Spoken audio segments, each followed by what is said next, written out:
Bom, a gente vai iniciar aqui o curso de segurança do paciente, né, da maternidade Dona Evangelina Rosa. Meu nome é Silene Delgado Crisóstomo, eu sou enfermeira, estou no momento na coordenação do Núcleo de Segurança do Paciente. E esses cursos, eles são necessários todos os anos sobre as metas de segurança do paciente. Esse curso será ministrado em 9 módulos. E cada módulo, a gente vai fazer uma apresentação, né, em forma de slide, e posteriormente ter o material didático e as questões que vocês precisam responder. Bom, então eu vou começar com o módulo 1, que é o módulo relacionado à contextualização histórica do surgimento das questões relacionadas à segurança do paciente. Por que é tão importante hoje a gente, no âmbito hospitalar, a gente se preocupar com a segurança do paciente? Existe uma política, né, ministerial e uma política internacional que já vem discutindo e tendo como prioridade a segurança do paciente no âmbito hospitalar. Bom, então, primeiro a gente precisa definir o que é segurança do paciente, né? Então, a segurança do paciente é o ato de prevenir e melhorar os resultados adversos ou as lesões originadas no processo do atendimento médico hospitalar. Essa foi a definição, a primeira definição da Organização Mundial de Saúde, né, em 2009, onde em 2009 a Organização Mundial de Saúde já começou a se preocupar e estimular que todas as instituições focassem na questão da segurança do paciente. Então, essa definição já vem de algum tempo, né? Não é de hoje, essa preocupação, né, a nível mundial com a segurança do paciente. Bom, tem outras definições que também é importante a gente mostrar, né, que são definições que posteriormente foram reformuladas, né? Uma delas é a definição trazida pela portaria de 2013, que é a portaria 529, que cria aqui no Brasil, né, que criou o Ministério da Saúde, criou o Programa Nacional de Segurança do Paciente, através dessa portaria aqui, 529/2013, né, que foi o ano no qual o Ministério da Saúde lançou o Programa Nacional de Segurança do Paciente aqui no Brasil. E aí na portaria ele traz essa definição aqui no Ministério da Saúde, que segurança do paciente é reduzir ao mínimo aceitável o risco de dano desnecessário associado ao cuidado de saúde. Então, essa é a definição do Ministério da Saúde, do Programa Nacional de Segurança do Paciente. É importante também a gente discutir outros conceitos, outras definições do que seria segurança do paciente. Esse conceito aqui, de Vicente, de 2007, que é mais antigo, ele diz o seguinte, que segurança do paciente é a evitabilidade, ou seja, algo que é evitável. Então, é a evitabilidade, a prevenção e a melhoria de resultados adversos ou lesões provenientes do processo assistencial, né, assistencial ao paciente. E aí ele continua dizendo que a segurança não se deve limitar apenas a uma tentativa de evitar lesões, né? Essas lesões são os danos que às vezes acontecem pelo fato do paciente ter submetido a várias intervenções a nível hospitalar. Então, são lesões que poderiam, ou danos, que a gente chama, hoje a gente utiliza mais a palavra danos, resultante da assistência hospitalar que poderia ser evitada. Bom, quando a gente fala em segurança do paciente, a gente sempre costuma citar uma das áreas, né, das atividades profissionais, que é a aviação aérea. Por quê? Porque a aviação aérea ela é uma atividade de alta complexidade e de risco, né? Então, quando a gente olha, né, eu, por exemplo, olho para um painel desse, de um avião, para mim, eu acho muito complexo, né? Altamente difícil. Então, tem uma alta complexidade. Eu imagino, né, que eu não sou piloto, eu imagino que pilotar um avião, para toda a maioria das pessoas, é muito complexo. O tanto de botão que tem, você compreender. Além da alta complexidade, ela tem um alto risco. Por quê? Porque se o avião cai, todo mundo morre, inclusive o piloto, né? E por que a gente, quando fala em segurança do paciente, a gente sempre faz uma comparação, né, com a atividade profissional aérea, né, da aviação aérea? Porque foi feito vários estudos que eu vou citar, onde comparava a segurança, o risco de um avião cair e o risco de um paciente ter um dano quando ele é internado no hospital. Bom, então, a semelhança entre o sistema, né, da aviação e o sistema de saúde, a semelhança, o que eles têm de comum, né? São atividades de alta complexidade e de alto risco. Então, assim, o piloto de avião, para ele, se ele entrar aqui num centro cirúrgico, numa UTI, para a maioria das pessoas, vão considerar algo altamente complexo, né? E, claro, um erro, por exemplo, uma medicação que é administrada simplesmente numa via errada, ao invés de você dar endovenosa, né? Você dá outra via oral, algumas medicações podem levar ao óbito de imediato. Então, o que há de semelhante entre a atividade aérea e a atividade, né, exercida no âmbito hospitalar é a sua alta complexidade e seu alto risco, né? Então, um erro no local, na administração de uma anestesia, o paciente pode dar uma parada e a óbito, que é o risco. Então, o risco é altíssimo, né, de eventos que a gente chama hoje de eventos adversos, de danos, né, que pode acontecer com o paciente, né? Então, isso que há de semelhança entre as duas atividades é serem de alta complexidade e de alto risco. Bom, então, segundo dados estatísticos, né, então, fazendo a comparação com relação à segurança do paciente no hospital e comparando a segurança da pessoa quando entra no avião, muita gente tem medo de voar de avião, né, porque já tem aquele medo que o avião possa cair. Tem gente que tem mais medo de andar de avião do que entrar no hospital. Tem gente que acha que está mais seguro quando vai ser internado no hospital do que quando vai andar de avião. Porém, segundo os dados estatísticos, é mais seguro você andar de avião do que quando você entra no hospital para submeter qualquer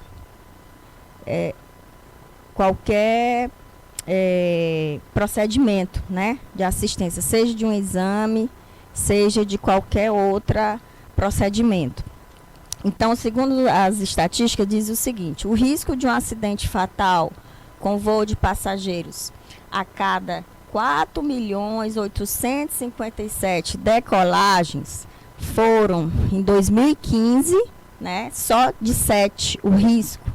Então, 4 milhões de voos, né, decolagens foram voos. Então, de 4 milhões, quase 5 milhões de voos, né, de decolagem, o risco de um acidente fatal no voo foi só de apenas 7, né, no ano 2015. Então, ele é um sistema altamente ultra seguro, né? Já se a gente for comparar com a nossa realidade na assistência à saúde, na segurança do paciente, né? A gente já viu hoje que no Brasil o número de mortes por eventos adversos, eu vou já definir o que é eventos adversos evitáveis, né? Claro que tem pacientes que vão a óbito, eventos adversos que são inevitáveis, que não dá para evitar, mas a maioria são evitáveis. Então, os eventos adversos que são evitáveis, né, no âmbito hospitalar, ele supera a casa mais ou menos de 227 mil por ano, né? Isso aqui são dados estatísticos do Ministério da Saúde. Então, no Brasil, cerca de 18 milhões, né, ocorre anualmente 18 milhões em média, uma média de 18 milhões de internações ao ano, né? Então, se você for comparar 18 milhões de internação com 18 milhões de voos, né? É mais seguro andar de avião do que internar no hospital. Então, o risco de uma morte por um evento adverso evitável é a cada 79 internações. Enquanto se eu for andar de avião, o risco é apenas de 7, né? Então, é uma diferença bastante considerável, significativa, né? Então, o risco de um evento adverso, de uma morte decorrente de uma falha, de um dano que poderia ser evitável. Claro, tem situações que não são, óbitos que não são evitáveis. No caso aqui são os óbitos evitáveis. Bom, então aqui outros dados, né, da Organização Mundial de Saúde e do sistema aviário, eles calcularam as chances de um evento adverso, né? Então, em média, um passageiro ele tem que voar, isso em 2014, outro estudo, né, realizado em 2014, em média, um passageiro ele tem que voar 438 anos para morrer de um acidente aéreo. E o risco, né, calculado desse acidente aéreo é de 1 para 8 milhões, né, de voos para poder acontecer, ele morrer de um acidente aéreo, né? E segundo a Organização Mundial de Saúde, 1 para cada 1 milhão, né, de pessoas tem a chance de sofrer um dano durante o voo, certo? Outro dado estatístico, em outras, claro que essas estatísticas elas vão mudando de acordo com o local, o país, né? Então a média de alguns países, principalmente esses estudos foram feitos inicialmente nos Estados Unidos, aqui no Brasil foi mais recente, e recentemente as novas estatísticas trazem que um paciente ele tem a chance, né, de 1 para cada 300 pacientes que internam, a chance de sofrer um dano, né, 1 para cada 300 tem a chance de sofrer um dano durante algum procedimento, né, num serviço de saúde, seja às vezes numa internação, seja só fazendo um exame, né, tem um risco de ocorrer algum dano. Bom, e aí hoje a gente é uma preocupação constante, né, com a segurança e a qualidade, né? A qualidade, para a gente ter um serviço de saúde de qualidade, eu preciso ter segurança. E quando a gente fala em segurança e qualidade, embora a preocupação foi recente há 12 anos, né? Há 12 anos que se vem tem uma preocupação maior com a questão da segurança, mas na realidade isso não é de hoje. Ele vem do tempo de Hipócrates, né, que é o pai da medicina, que ele já tinha afirmado, né, mais de 2.000 anos atrás, que primeiro, né, segundo a frase de Hipócrates, né, que é o pai da medicina, isso ele já tem uma das frases que diz o seguinte: primeiro, não cause dano. Né? Uma das frases dele, que é o pai da medicina, é essa, né? Então, já naquela época, né, há 2.000 anos atrás, ele já tinha essa preocupação de não causar nenhum dano. E até recentemente, os eventos adversos, os erros e os acidentes, os incidentes, né, associados a assistentes à saúde, eles eram considerados inevitáveis, né, ou reconhecido como um ato realizado por profissionais mal treinados, ou seja, botava a culpa no profissional, né, que não era capacitado para aquela atividade. E eles pensavam que eles consideravam que na assistência de saúde ninguém errava, né?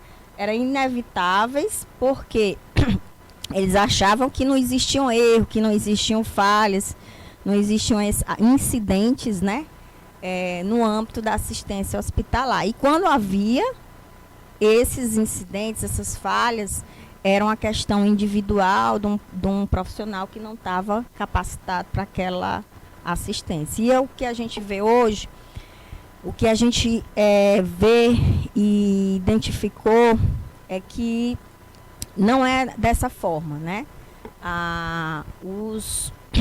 As falhas, elas são sim evitáveis, e também a causa não é somente, né? Tem outras causas multifatoriais que levam àquele erro. Não é, vamos dizer assim, não é a causa principal na formação do profissional. Não é algo que está a causa exclusiva de forma individual de um profissional X, e sim de todo o sistema, né? Da forma como o sistema de saúde é desenhado, os processos de trabalho, é que muitas vezes podem acontecer e levar a esses erros, essas falhas.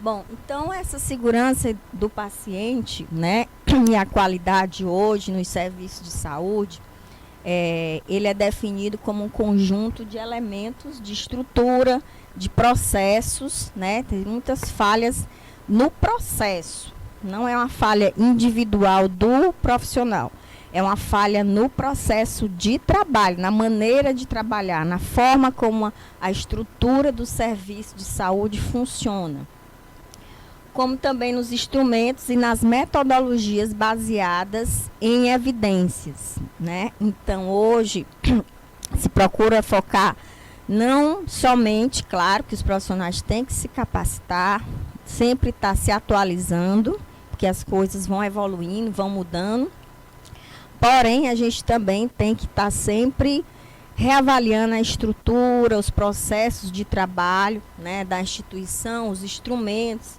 a metodologia, a maneira de trabalhar tem que ser baseada nas evidências científicas, né?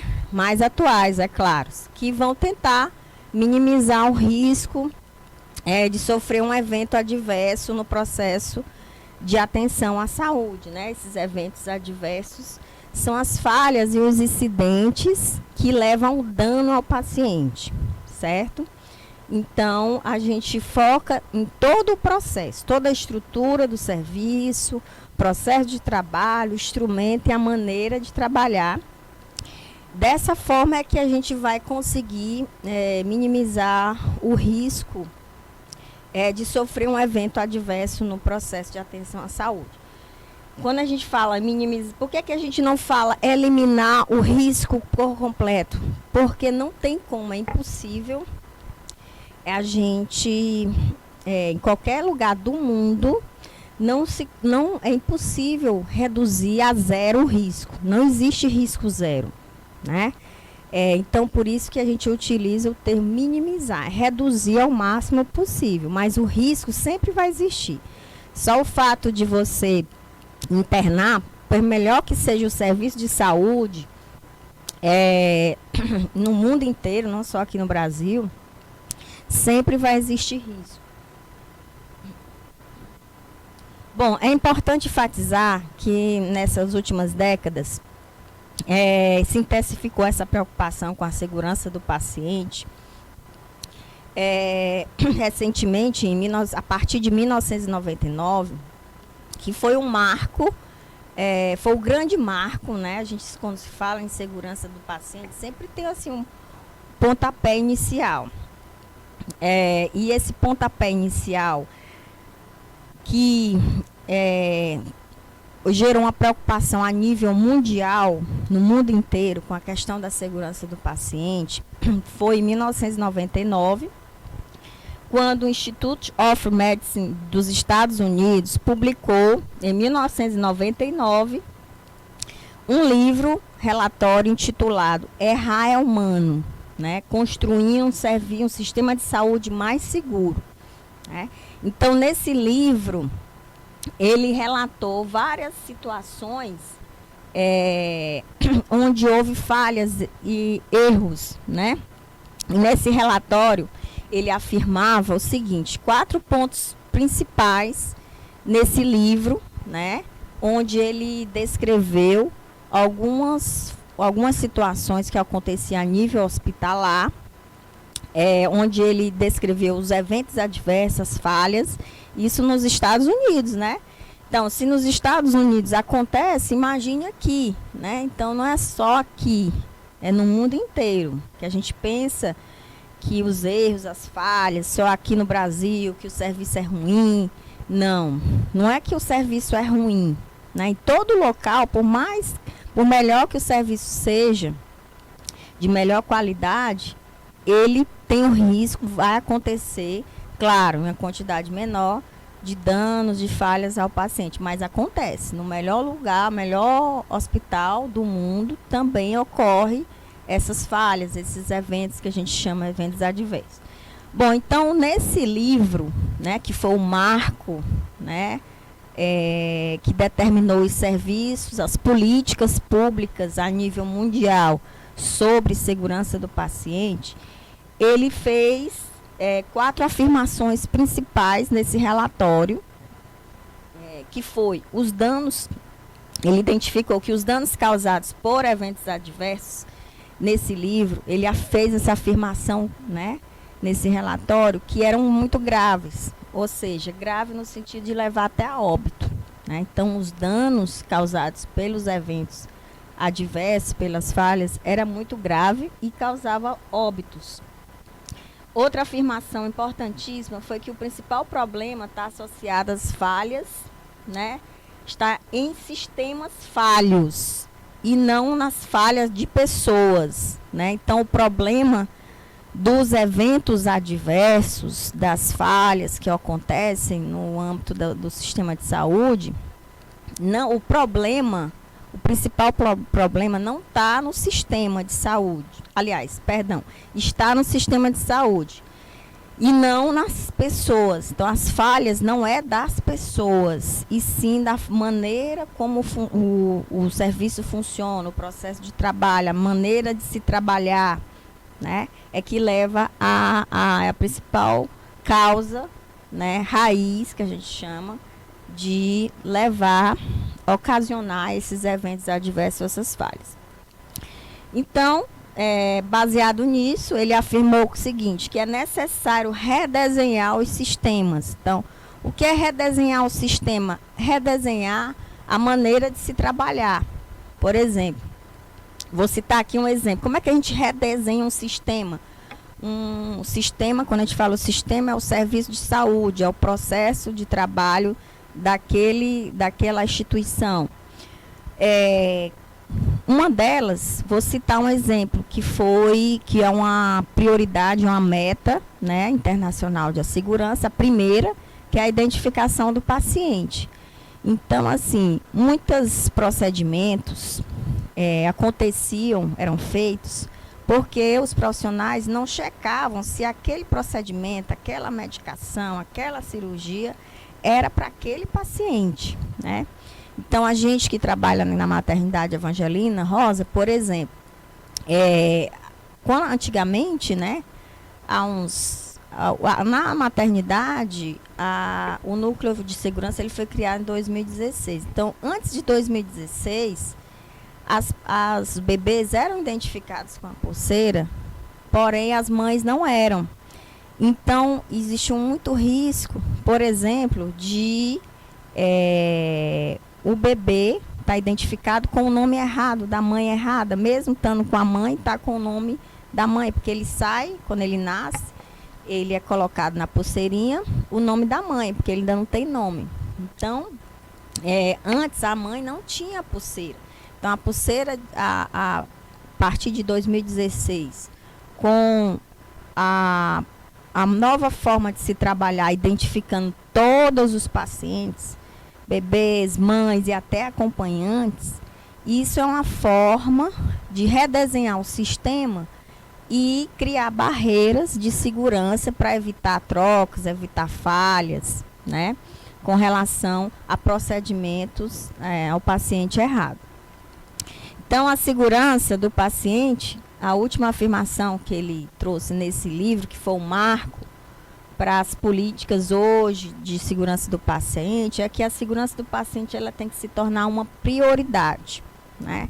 Então essas foram as 4 principais, vamos dizer assim, conclusões, na verdade, desse relatório, né, desse livro, Errar Humano, que foi publicado em 1999, que a partir daí os serviços de saúde passaram a se preocupar mais sobre essas questões e repensar na sua maneira de trabalhar nos serviços de saúde. Então, trazendo aqui uma linha histórica para a gente entender essa contextualização do surgimento, contextualização histórica do surgimento de segurança do paciente, aqui essa linha do tempo ela mostra, né, de uma maneira bem simplificada, quando foi o marco que surgiu, que determinou as políticas que existem hoje, né, sobre segurança do paciente, até recentemente. Então, eu acabei de falar sobre o primeiro marco histórico, né, que deu início, né, que deu início em 1999, com a publicação desse livro que eu falei, que é Errar Humano, construindo um sistema de saúde mais seguro, que foi, na verdade, uma mudança de paradigma, né? De mudar a maneira de se pensar e de se organizar os serviços de saúde, não identificar que sim, ocorrem muitas falhas, muitos erros, eventos que poderiam ser evitados, e que a falha não está na pessoa, no profissional, e sim no sistema, na maneira como ele é desenhado, né, os processos de trabalho, né, com foco sem a penalização do profissional, mas com conhecimento e a responsabilização para evitar e criar barreiras que essas falhas não se repitam, né.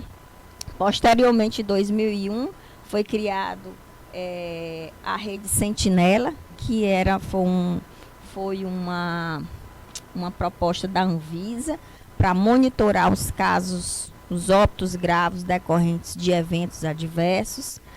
Posteriormente, em 2004, a Organização Mundial de Saúde fez uma aliança chamada Aliança Mundial para a Segurança do Paciente, publicou esse material, né, onde o Brasil, claro, o Brasil ele é signatário, ele faz parte da Organização Mundial de Saúde, e nessa proposta, né, da Organização Mundial de Saúde, que foi a Aliança Mundial para a Segurança do Paciente, ou seja, dos países que eram membros da OMS, a partir de então, teriam que instituir medidas que aumentassem a segurança e a qualidade do paciente, né? Então, todos os países que são membros da OMS, da Organização Pan-Americana, quando essas instituições trazem uma proposta, os países eles têm que se adequar, cumprir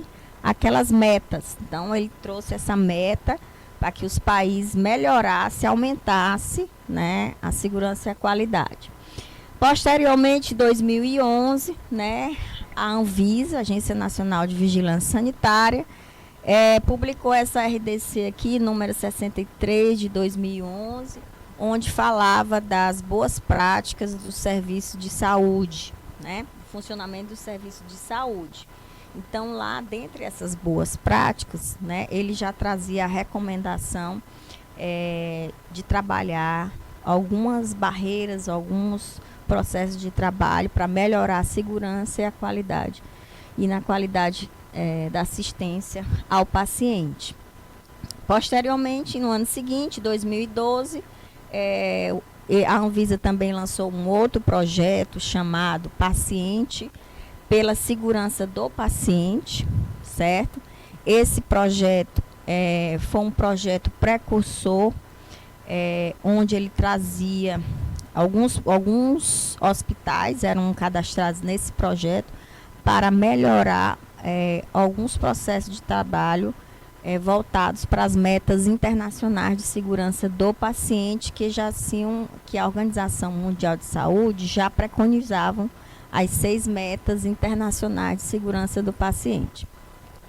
No ano seguinte, 2013, né, aí o Ministério da Saúde publicou uma nova portaria, onde ele criou, que foi essa portaria aqui, que eu já falei, a 529, criada 1º de abril de 2013, onde ele cria, aqui no Brasil, o Programa Nacional de Segurança do Paciente. E lá nesse programa ele descreve como é que os hospitais têm que implantar, né, os protocolos básicos de segurança do paciente e como é que ele tem que trabalhar as diretrizes para que os hospitais trabalhassem essa questão da segurança do paciente. E em 2004, no ano seguinte, ele também publicou, ele criou um sistema, na verdade, chamado Notivisa, né?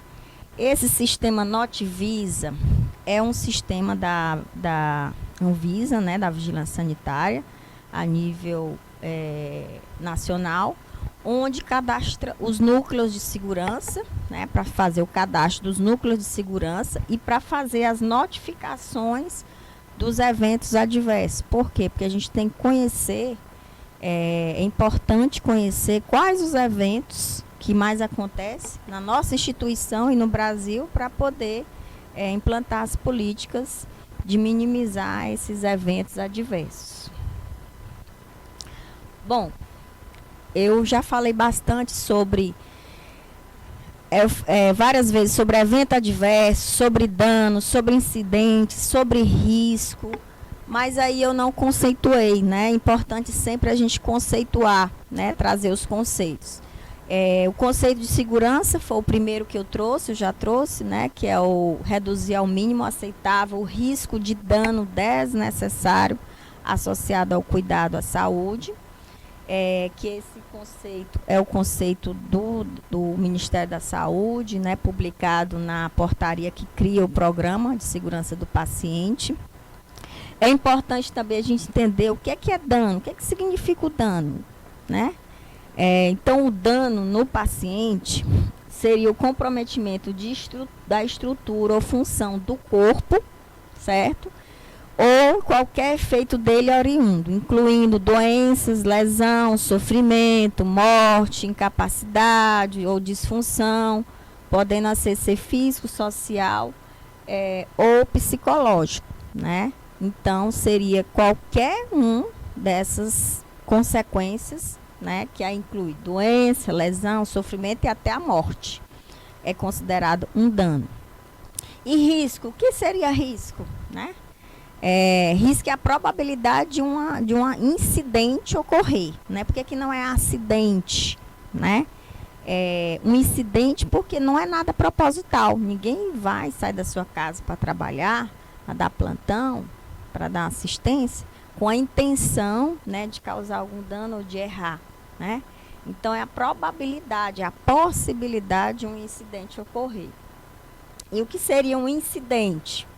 Então, é um evento ou uma circunstância que poderia ter um resultado ou resultou em um dano desnecessário ao paciente, né? Então, é um incidente.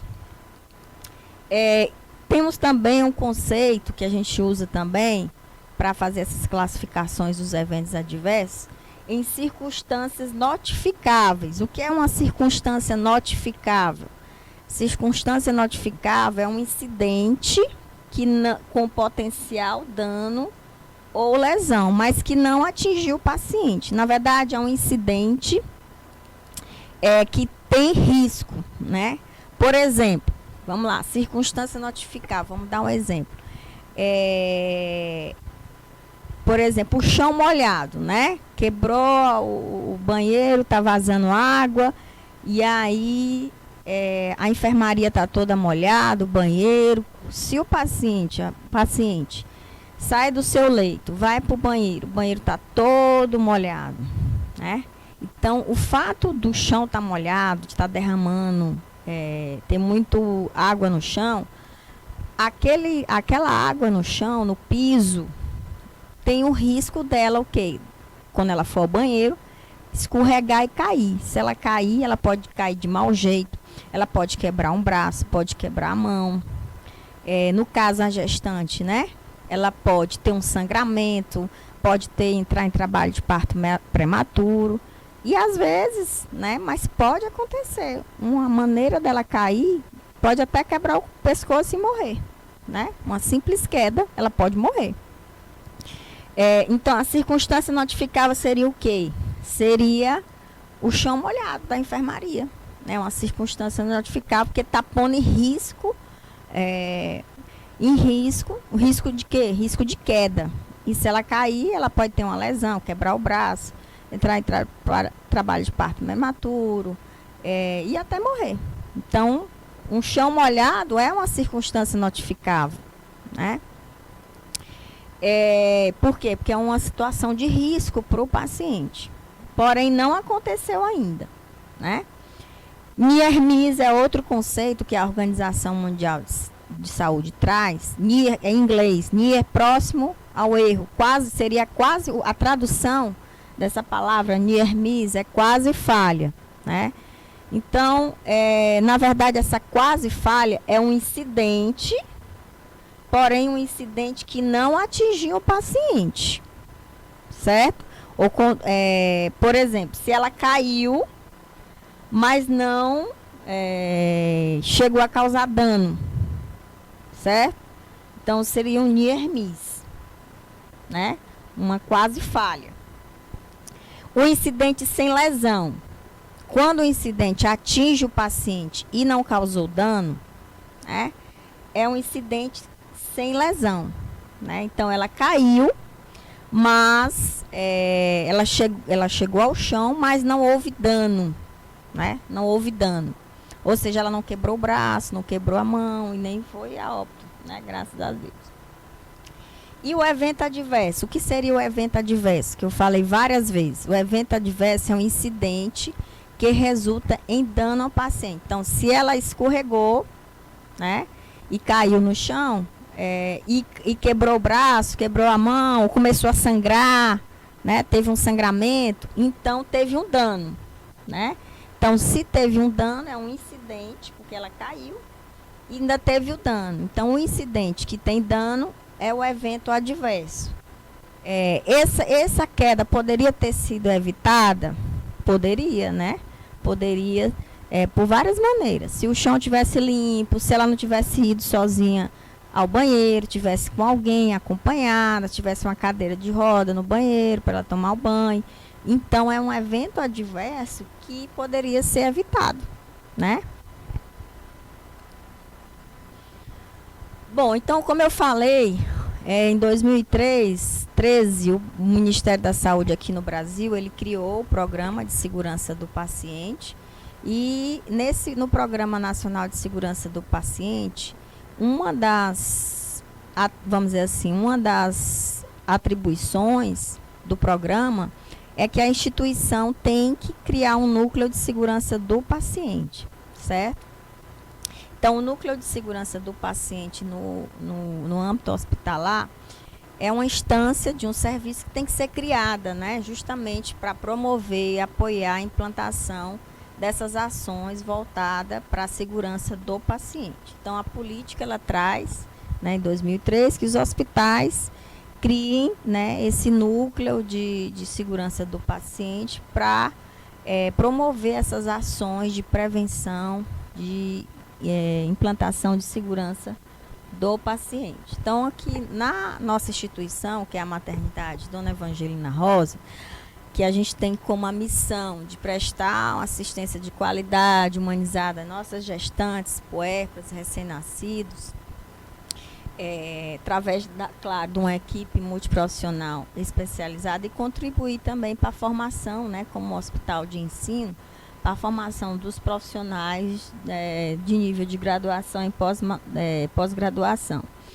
Então, a visão do nosso núcleo aqui na maternidade da Evangelina Rosa, o núcleo Tem a visão de consolidar o Centro de Referência de Alto Risco, né, materno-infantil para o SUS, no estado do Piauí, baseado numa qualidade aliada no ensino, pesquisa e extensão, né.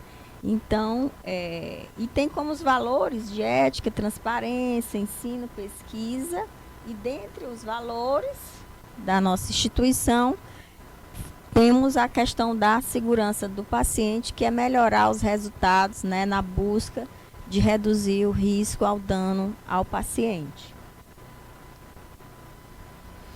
Bom, então, atualmente, o núcleo, né, ele é composto, né, tem alguns membros que compõem o núcleo de segurança. Atualmente eu estou na coordenação do núcleo, tem outros colegas, né, tem a enfermeira Osinaldo só para fazer a questão do gerenciamento do risco, tem a enfermeira Gina, que é responsável pela gestão da qualidade, tem a enfermeira Rossana, que ela ajuda na parte dos treinamentos e das capacitações anuais, né? E temos as técnicas de enfermagem. Tem também outros membros consultores, que é a farmacêutica, né? A Sheila e a Nerminha. E tem também assistente social, Solange, que também ajuda no núcleo quando necessário. Bom, então quais são as diretrizes do núcleo de segurança proposto pela portaria, né? São as diretrizes que a portaria do Ministério determina para que um núcleo de segurança funcione no hospital. Então, as diretrizes de qualquer núcleo, né? E, portanto, nosso, da maternidade, alinhado com a política nacional, garantir as boas práticas de segurança de funcionamento do serviço de saúde, a disseminação sistemática da cultura de segurança, né? A outra diretriz é a articulação e integração dos processos de gestão de risco, que é o nosso carro-chefe na segurança, é gerenciar esse risco para minimizar e ir criando cada vez mais barreiras para a redução desses riscos, né? E claro, monitorar, que sempre vai existir eventos adversos, né? Em qualquer lugar, qualquer serviço de saúde vai acontecer eventos adversos, né? Mas a gente tem que reduzir ao mínimo aceitável, né? E a outra diretriz é a melhoria contínua dos processos do cuidado e do uso de tecnologias de saúde, né? Porque a gente vê que muitas vezes o excesso de intervenção ele pode levar e causar alguns eventos adversos que poderiam ser evitados.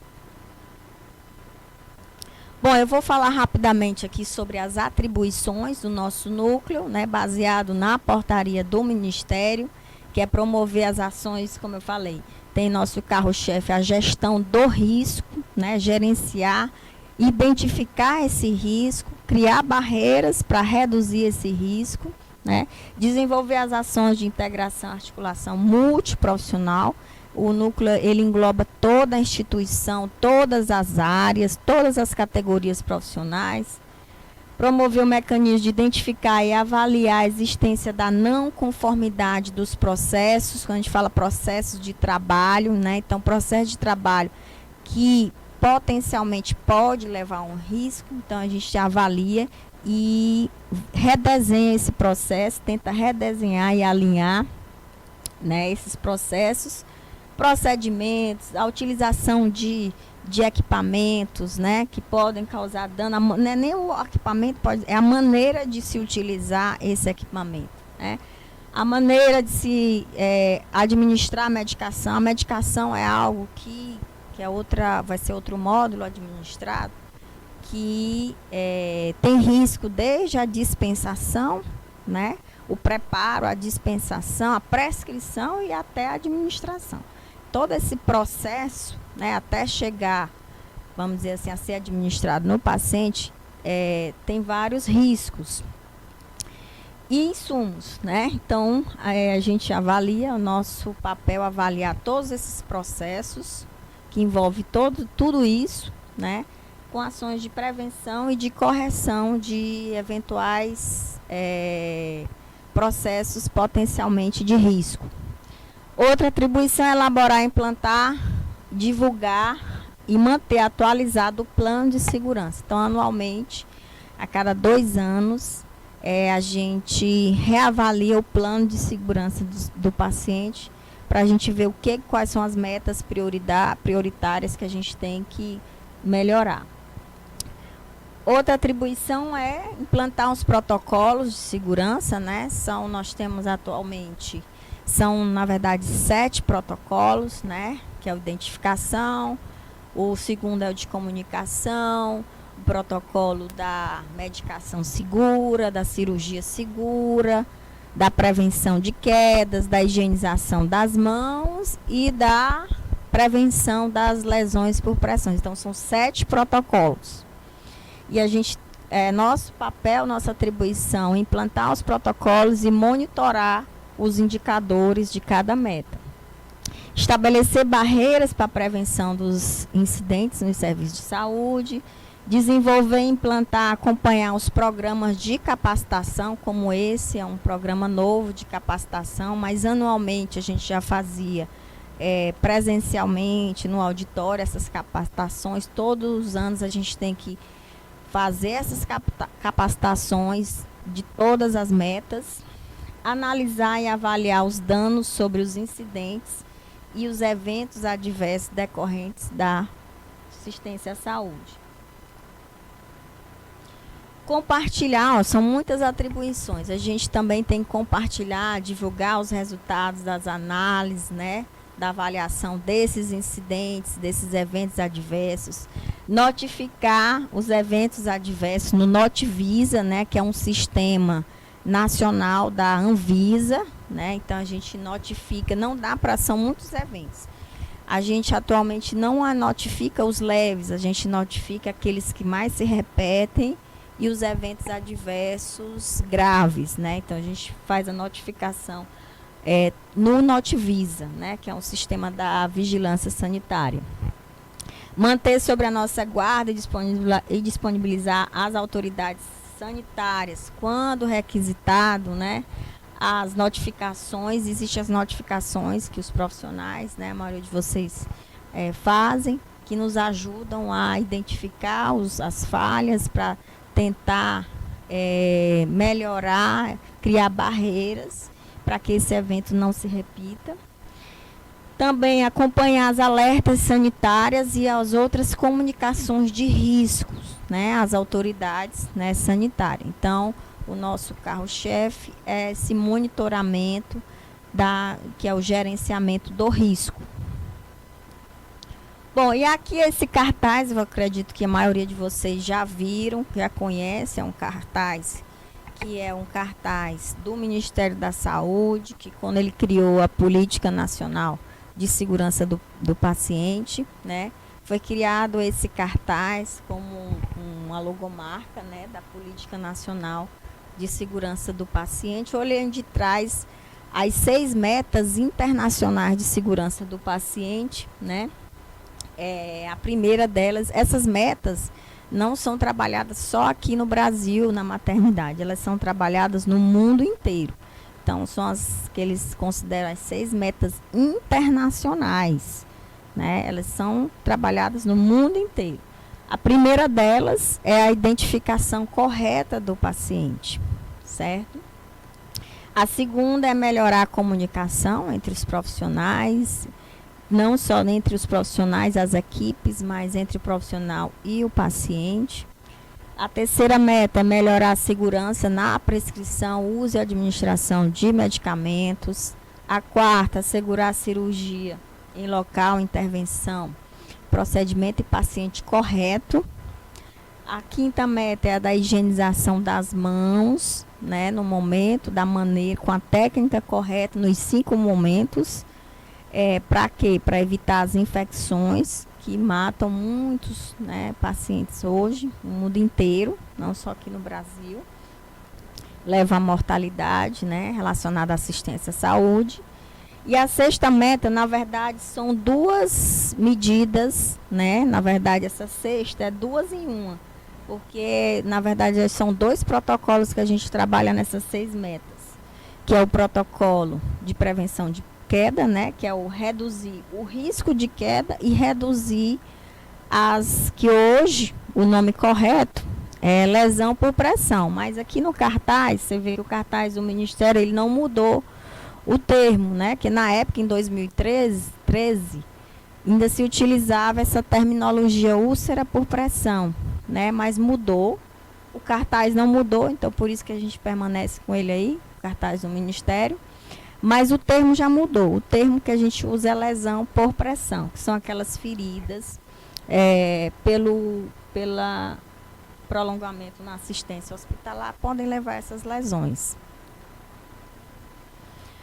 Bom, como eu falei que uma das nossas atribuições faz parte do núcleo, as notificações, né? A gente, quanto núcleo, notifica para a Anvisa, através do Notifisa, porém, para a gente ter o conhecimento sobre as circunstâncias notificáveis, sobre os incidentes, sobre os eventos adversos que estão ocorrendo, os profissionais, não só os profissionais, até o paciente pode fazer essa notificação, essa identificação das circunstâncias notificáveis, dos incidentes sem dano, né, que são os de hermiscas, quase falha, os próprios eventos adversos, falhas que chegam a acontecer danos ao paciente, elas têm que ser notificadas. Por quê? Porque toda notificação que a gente recebe, a gente vai investigar para saber a causa, né? Para saber qual foi a causa raiz. Baseado na causa raiz, a gente elabora um plano de ação para poder solucionar aquela falha, aquele evento, ou evento adverso, ou aquela circunstância notificável, né, que está pondo em risco. Então, lá na maternidade, a gente elaborou esse formulário, que a gente chama de registro de ocorrência, onde qualquer profissional de qualquer categoria, o próprio paciente notifica, né, as circunstâncias, os eventos, os incidentes sem dano, para que quando a gente recebe, a gente faz a investigação desse evento ou incidente e tenta resolver e criar barreiras. Se for uma circunstância que não ainda aconteceu um dano ao paciente, a gente vai tentar resolver, vamos dizer assim, criar barreiras para diminuir esse risco ou eliminar. Às vezes a gente consegue eliminar esse risco, né?